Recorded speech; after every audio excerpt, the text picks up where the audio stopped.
Hey guys, what's up? It's me, Thomas. Tonight we're back here with the Nostalgia Critic, and tonight, well, we got ourselves a doozy of a one. It's a Nick Cage movie called Con Air.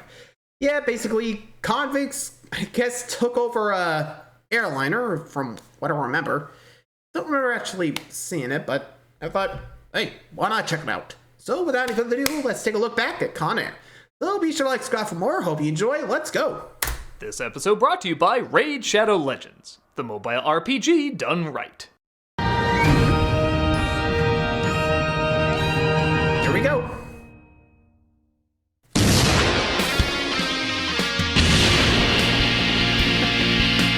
I gotta check those videos soon or something.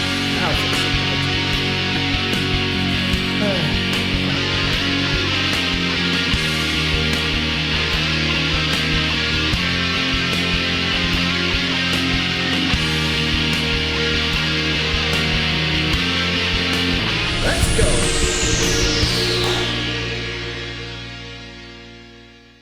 Hello, I'm the Nostalgia Hi, Critic. guy. Remember it so you don't have to. There's a certain magic to Nicolas Cage movies. Okay, not all of them, but there's a certain magic to most Nicolas Cage movies. Are we sure about G-Force?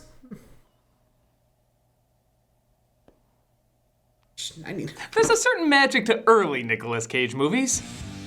He's one of those actors that whether in good films or bad films or whatever Mandy was, you can't help but love whatever Mandy was. With his bizarre performances ranging from chaotic screaming to half-awake mumbling. You can't argue he doesn't just do his own thing and never apologizes for it. Not that any of us want it works, right? And the time period you could argue was the decade of the Cage was definitely the 90s. True, he had some hits and memorable moments in the 2000s, but the 90s is where he seemed particularly on fire. Snake Eyes. Even more than when he was actually on fire. Whatever you think of his movies from other decades, the world of entertainment loves 90s Nicolas Cage. I gotta do that one. I'll prove it to you. Hey, Tamara. Yep. Can you go to Hollywood for me? What for? Hi. I want you to praise a 90s Nicolas Cage movie just because. Really? Yes, dude. Okay. Con Air. Oh my god, that would be amazing! Stand on the street praising his greatness and await further instructions. Woo-hoo! Hey, can I go to Hollywood too? No, you get a cookie. Okay. Ow! Really? Okay. Ow! Okay. Did I? Today's review is Terms of Endearment. Wanna try again? Or I guess Con Air makes more sense after all that. Yeah, I mean, you literally put in the title. Well, rock it out. Released in 1997, Cage shared the main stage with other big actors at the time, John Malkovich and John Cusack, but it turns out this movie was the Malkovich, taxi Cusack. of action films as practically everybody in it went on to success, including Steve Buscemi, Ving Rhames, Danny Trejo, O'Brien, Monica Potter, Kelty Williamson, Rachel Ticotin, and even Dave Chappelle. I guess it makes sense to Really, put so many Chappelle? big and crazy performances together so that Cage seems like the least crazy out of all of them. Directed by Simon West, the same guy who did Tomb Raider, Expendables 2, and no shit, Rick Astley's Never Gonna Give You Up video. Really? The This Rick Roll is video? exactly what you would expect from a guy who directed Tomb Raider, Expendables 2, and no shit, Rick Astley's Never Gonna Give You Up video. It's Yeah, over the aka top, the Rick filled Roll with video. energy, covered in more 90s cheese than a Ninja Turtles pasta dinner. It's everything you would expect and want out of a movie like this. There's a lot to enjoy, so let's God. take flight.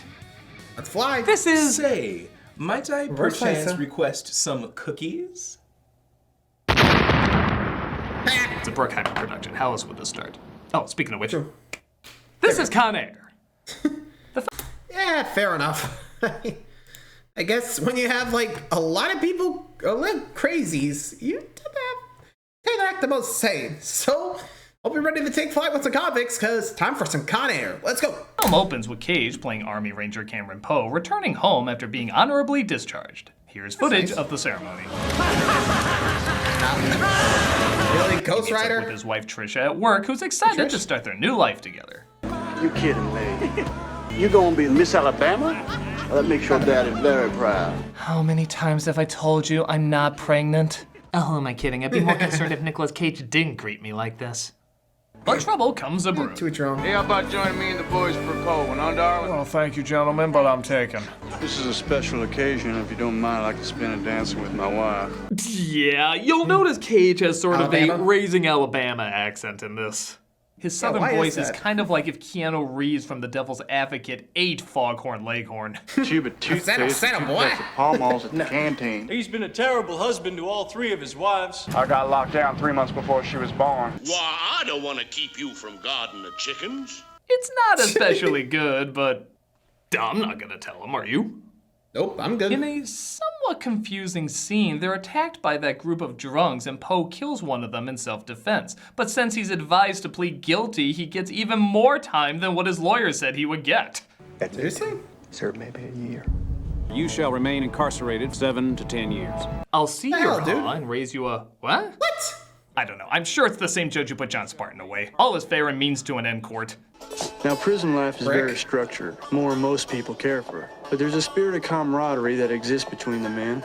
As the credits roll, years go by and Poe's Big daughter rhymes. writes to him. He lovingly responds, somehow including his clunky Casey. accent in every letter. Dear Casey, it was so good to read your letter. Dear Daddy, today was my first day at first grade.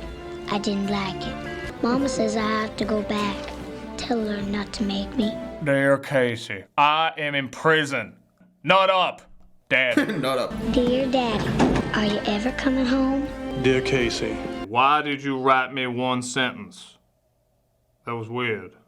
Enough time passes though, and it looks like he's finally being released. His bunkmate Baby O, Hey, baby. Oh. Bubba O weirdly sounds better, is ecstatic. Sounds like a prison name. Yeah, but like at this Uh-oh. new prison you're going to, who's gonna watch your back?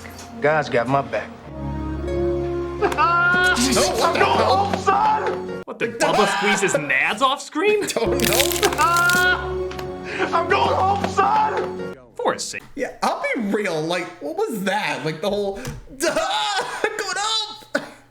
I guess he's trying to like relieve. Like, oh God, thank God, he can go home. Like, jeez, a little late there, huh? Shouldn't you like go like, yeah, I'm going home, and be like, wait, who's gonna look after you, man? Like, I think he played that in the first order. Like, what the hell? Hey, here come the other convicts. Safety, they place him on a prison plane with the most dangerous criminals in the world as 2 cops oversee the transport. One named Larkin, played by John Cusack, and the other named Malloy, played by Az Kicker. Yeah, sounds like the personalized plate of a Trekkie.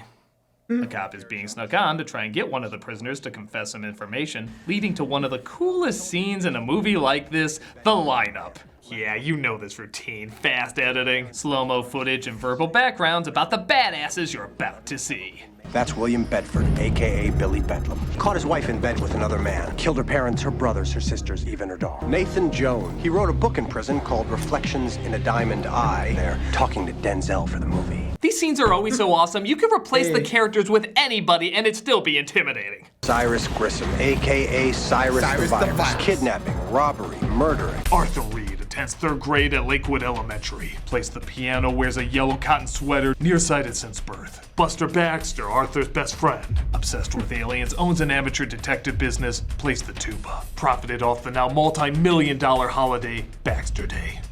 Pal. Pal's a dog. Owned by an aardvark.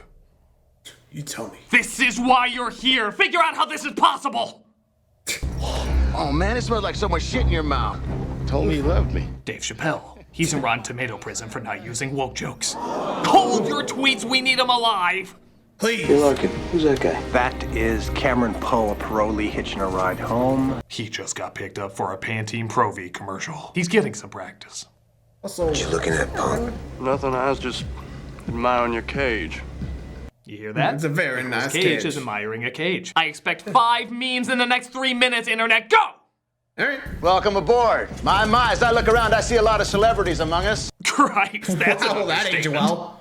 Oh, stewardess, what's the in-flight movie today? It's called I'll Never Make Love to a Woman on the Beach Again, and it's preceded by the award-winning short, No More Steak for Me Ever. I have literally waited hours for someone to ask me that. Thank you for allowing me to do my routine. Hope this goes smoothly. All those monsters on one plane. Please, Jenny, this is a well-oiled machine. Boy, Cusack, Wait, been that holding was that one harsh. in long? Lousy bitch taking all the Jeez, Doritos lady. from the break room. Here's my chance to snap at her. Please, Jenny, this is a well-oiled machine. You know who else was concerned about stuff? Hitler! But wouldn't you know it, something does go wrong, as one of the prisoners named Cyrus the Virus, played by John Malkovich, teams up with some of his other prisoners and breaks out, taking the guards hostage and freeing the inmates. Ladies and gentlemen, this is your captain speaking.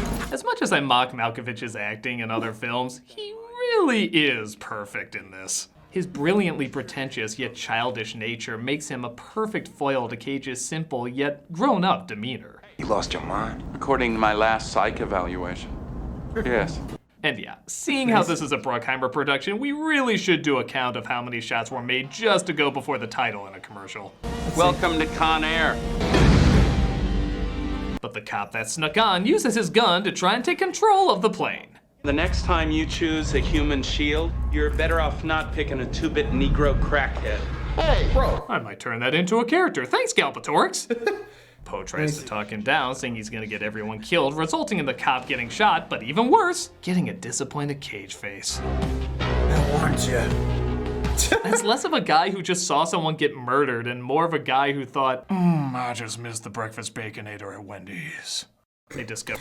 I'll be real. I think I would have been like, as he died, it was like, warned you, man. Should have played a little longer. I don't know. Yeah, that's pretty much something you just gotta wait. Also, going back to that courtroom scene, like, I know I'm a little late, but still, what the hell? Like, it was self-defense. Like, what kind of evidence was there? Like, he did that deliberately. What the hell? Yeesh. I mean, doesn't self-defense give you like a, I don't know, like a little less time in jail? Not 7 and 8 years? What the hell? A little rough. Anyway. Discover that 3 prisoners they need to drop off on ground have been killed, though, meaning their cover will be blown when they land. We are 3 white guys short. Or as they say in Ebonics, we be fucked.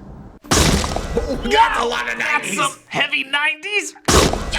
Ow. They get 3 volunteers to impersonate the prisoners. While in Cyrus's cell, Larkin finds the original Da Vinci Code. That car.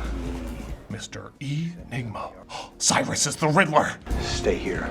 Don't touch anything. They also discover a box that says, "Do not open." Hey, what are you doing? Just leave it alone. I told you not to touch anything. Eh, he's a cop. What do we know? Nice dodge. If that was Joan Cusack, you don't listen. All of you stay here. Do not touch anything. Well, that's what they get for not getting me a Malibu Barbie. Cyrus exchanges the prisoners for even deadlier ones, gaining a pilot but losing a Chappelle. Wait! Memes, please. Here you go. Congratulations, you have passed Memes 101. Please collect a sweating Jordan Peele as your diploma. Nobody on this aircraft gives a flying fuck. Get it? Flying fuck? Thank you. I'm here all week. I really should have kept Chappelle. Yeah. Oh, who am I kidding? He would have quit anyway. Meanwhile, on the ground, the 2 angry cops do what angry cops always do in these movies. Be angry! You little shit, you got my agent killed. He brought a gun on board and he got himself killed. And in doing so, he compromised the safety of my men. Your men are incompetent! These characters are such archetypes, you can put them in any situation and they disagree about everything. Here we go. What do you want for lunch? I don't know. Pizza? What do you think you're doing, Kerfluffle? My job, and apparently yours, O'Bennigan's. You have no idea how to handle this operation. This operation was botched the minute you showed up. You have no right, Kerfluffle. No right! What about the rights of my dead partner? Fine, we'll do delivery, but no carry out. Fine. Fine.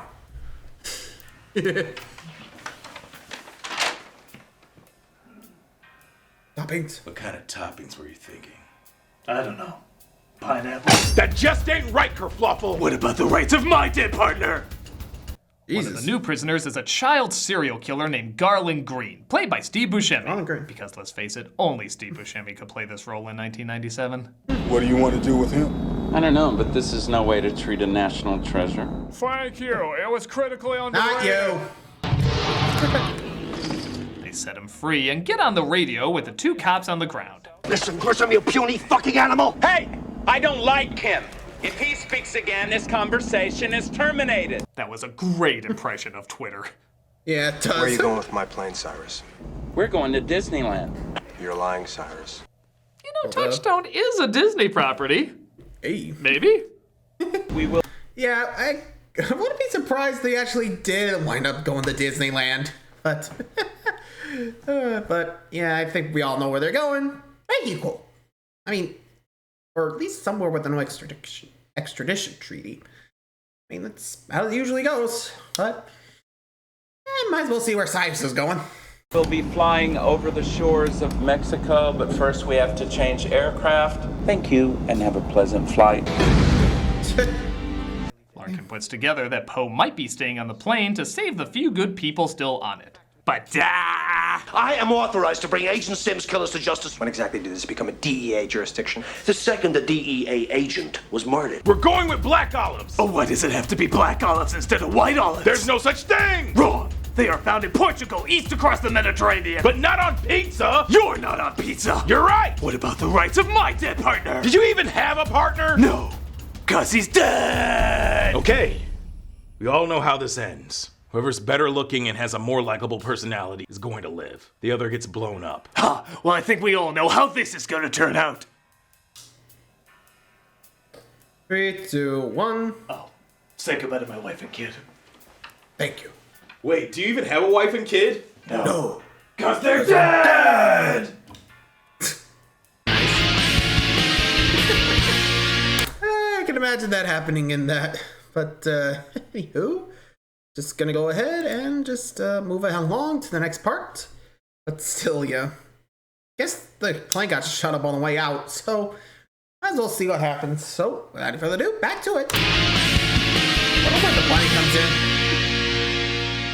Something appears to be wrong with the landing gear, and it looks like Chappelle has something to do with it. So that's what happened to Pinball! Cut him loose! Not exactly a proper burial. I mean, a dummy that poorly made should at least be buried with some dignity. Poe writes a message on him, and they kick him out of the plane. Oh, boy. You see that? Every time we get a wax. A Mark Twain Award winner falls from the sky and lands on my car.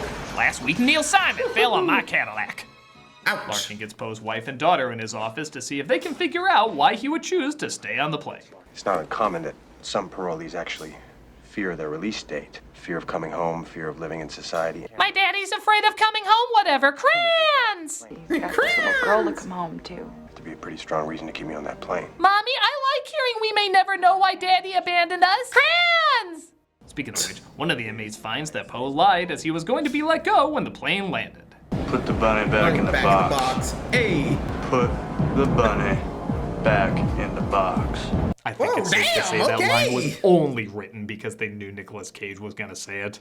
Yeah. I mean, if Arnold was there, it'd be a batch of cookies and he would say, "Put that cookie down! Now!" There you the go. two of them squat fight.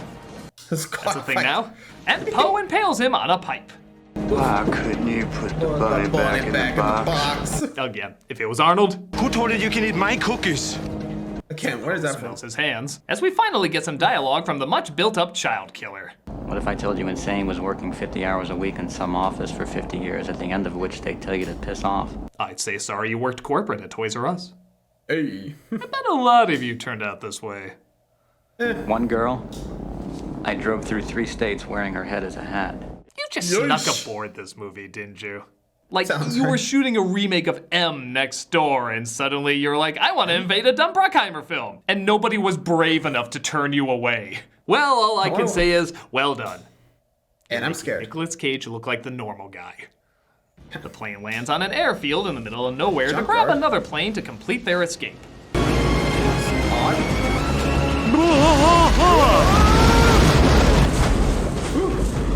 Thank God the innocents were spared.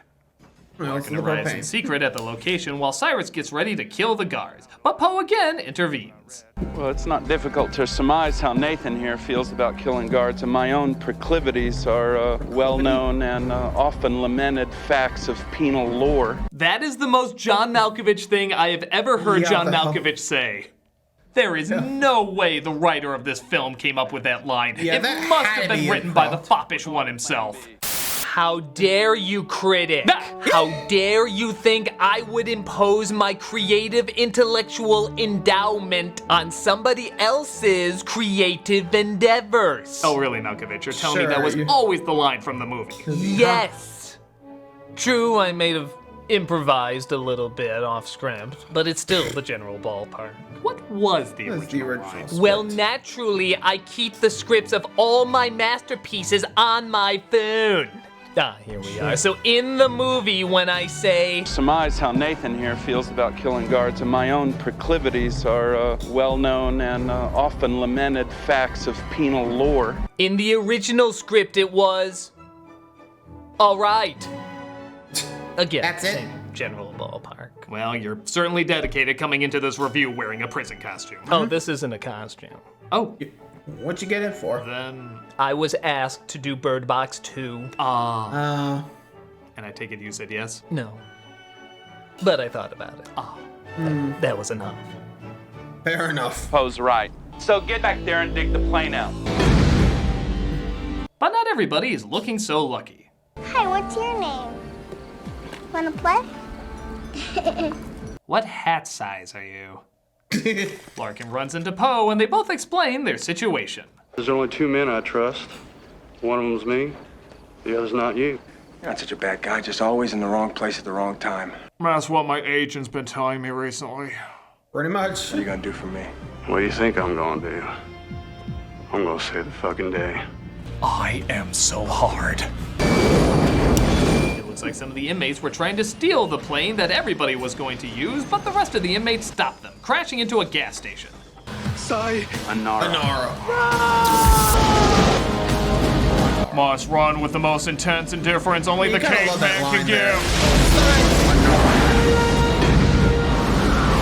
Sai just is not looking. Oh no, Roadrunner's coming right at us. Wanna sing? He's got the whole world in his hands. He's got the whole wide world. I have great parents. While Garland successfully transforms into a Peter Lorre cartoon, it looks like the cavalry arrives, so our inmates have to think fast about how to fight them off. This is the boneyard. This is the hangar. This is our plane. This is how Malkovich tells the story of Peter Rabbit to his kids. What's that? That's a rock.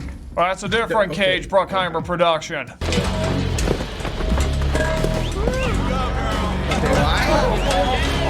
At least they're progressive criminals? Get him in there. Think of any trouble, kill him. What can I do? Hop in a birthday cake and don't pop out until you hear Dear Cyrus. The inmates take out a good chunk of the cops and get back on the plane to take off, accidentally taking Malloy's car with them. It's okay, my vehicle's in hot pursuit. Literally. On any other day, that might seem strange. Over 20 years later, that's still one of the funniest lines I've ever heard. Garland gets on the plane as well, and oh look, the kid's okay. You can find your folks in the fridge. Poe's note from his daughter is discovered though, but Baby O takes the rap saying he's the one that's been lying. It's pretty clever, huh, bitch? Oh, No, that's clever. Ooh, what? Really? It's really not. That's the best line a criminal genius could come up with at that point? Often lamented fact. Okay, All right, okay, fine. we get it. Stop. My daddy is coming home on July 14th. My birthday is July 14th. I don't have to mock Malkovich's voice. He's doing a pretty good impression right now. Pretty much. July 14th. Make a move and the bunny gets it.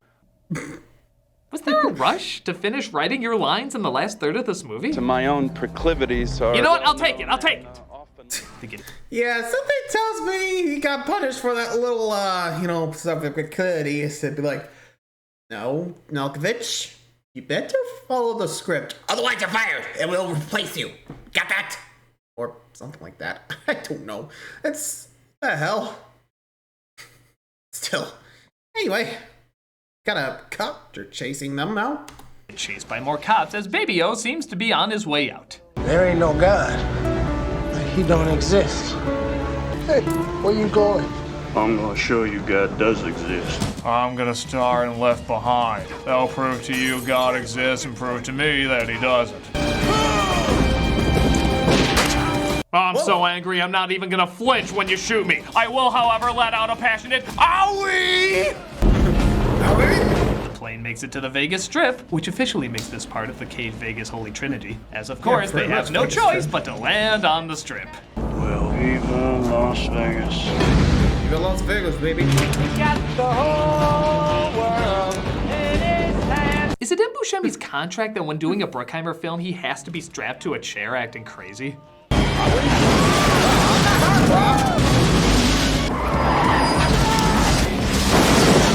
I'd just like to say, as cool and awesome and badass as this scene is, we could have been touching down in Disneyland. Just say it's a spin-off of their blockbuster giant.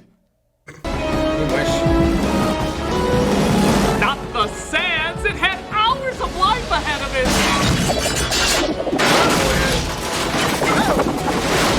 I love how a spinning propeller slicing through a metal wall is met with a comfortable step backwards. We couldn't even get a Malkovich soliloquy out of that? In recent memory of late, I cannot recall an action that signified such. Oh, never mind. Crap. It's like, oh crap.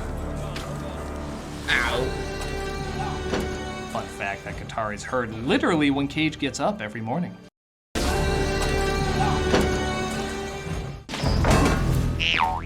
But cartoony Malkovich gets away, and I guess that's just material for the sequel.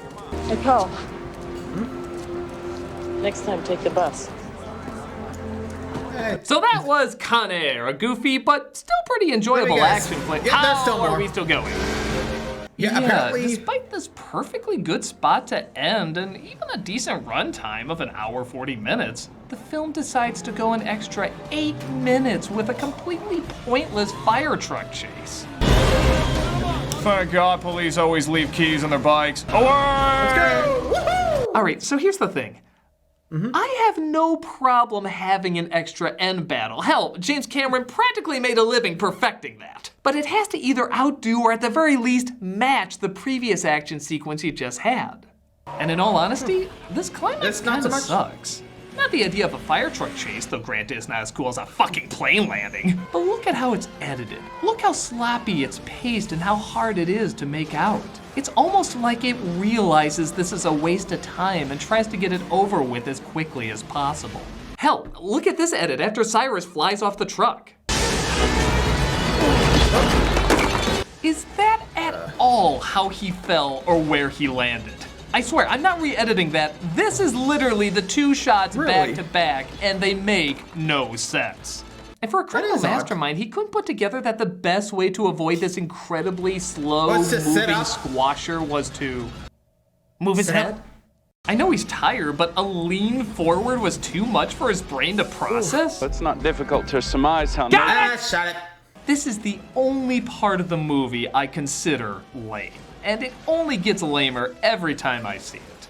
I honestly think it would have a faster and more fitting ending if you simply showed us this. Cyrus. Chris.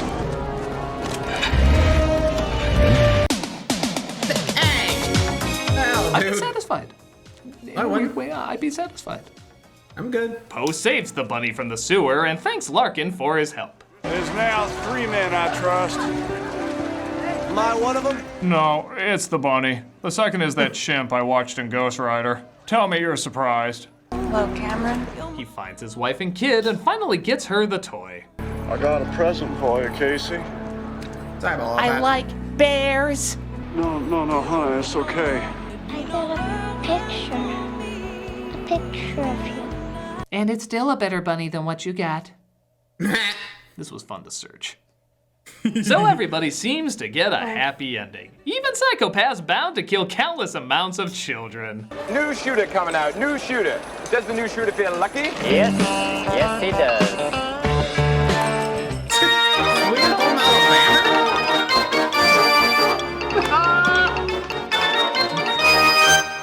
And that was Con Con Air. Air. Unless is there a Weird climax movie with ever. a sewage truck or something? No, it's real this time. Yeah, This is a super enjoyable, mindless flick. It's not deep, it's not groundbreaking. If it was never made, cinema wouldn't suffer a major loss, but it's just fun. All the actors look like they're having a ball, the setup is creative, it's got plenty of laughs. With the exception of that unneeded action sequence, it's a good time all the way through. It's nice to see a Cage action flick that's enjoyably crazy, and he's not the enjoyably crazy part about it. If anything, he's almost the voice of reason. It's rare to see an over-the-top film that he's not over-the-top in, and it surprisingly works here. So buckle up and take to the skies with this goofy but definitely fun 90s hit. Yep. The only only part that got under my skin, though, was never delivering on that Steve Buscemi character. I know that's part of the joke, but it just didn't seem satisfying to me. It just seems weird to build up something so early on, yet never give a payoff. You mean like you with Tamara? Oh. Go see Con Air. I think he's forgotten all about this. Yeah. Yep. I'm starting to get that feeling too. Wait. Not sure when that happened. My own proclivities are well-known and often lamented facts of penal. And I think we're done there. Okay. There you go. Con Air. I gotta say, not a bad ride, I gotta say. What do you guys think? Good ride? Bad ride? Let me know. Yeah, definitely a fun, enjoyable Nick Cage movie. So, till next time, like, subscribe for more.